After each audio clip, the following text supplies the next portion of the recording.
আমরা এত বছর যে কাজ করেছি, এত বছরে কিন্তু এই আয়োজনটি কখনোই হয়নি।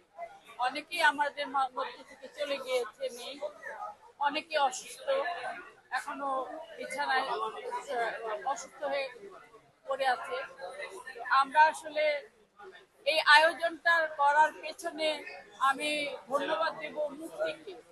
মুক্তি, সনি, কমল, চুন্নু, এরা সবাই মিলে আমাদের সঙ্গে কথা বলেছে, বলে এই ইয়েটা করেছে, আয়োজনটা করেছে।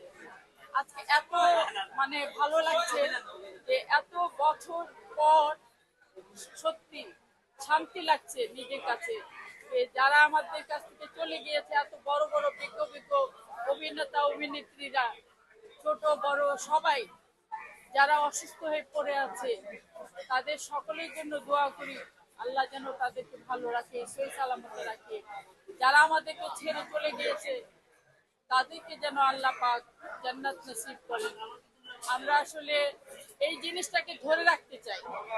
আপনারা যদি আমাদের সাথে থাকেন তাহলে আমরা এই যে আয়োজনটা করেছি, যারা মৃত ব্যক্তিদের নিয়ে জীবিত যারা আছেন তাদের দোয়া কামনা করি।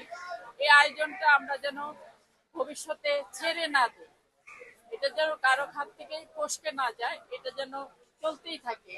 কারণ এটা একটা বিরাট ব্যাপার।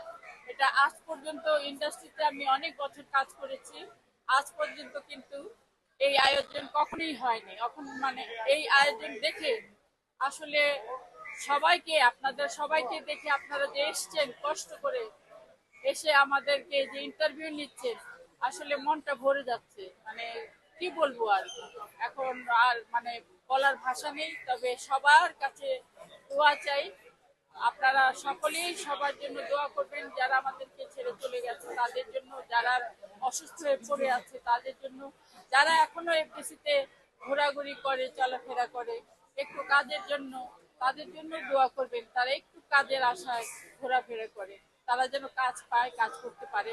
আমাদের এই এফডিসি যেন আবার সচল হয়, তাদের মাধ্যমে সবার কাজ কাজ করতে পারলে এফডিসি আগের মতো সচল হবে।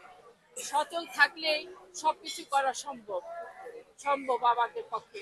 তো আমি সবাইকে ধন্যবাদ দেব, আপনাদের সকলকে ধন্যবাদ দিই। ভালো থাকবেন আপনারা, আপনাদের জন্য দোয়া রইল। যারা এই আয়োজন করেছে তাদের জন্য আল্লাহ পাকের কাছে অনেক অনেক দোয়া করি, যেন তারা এটা ধরে রাখতে পারে, এই জিনিসটা যেন চালু থাকে, এটা যেন বন্ধ না হয়ে যায়। আপনারা সাহস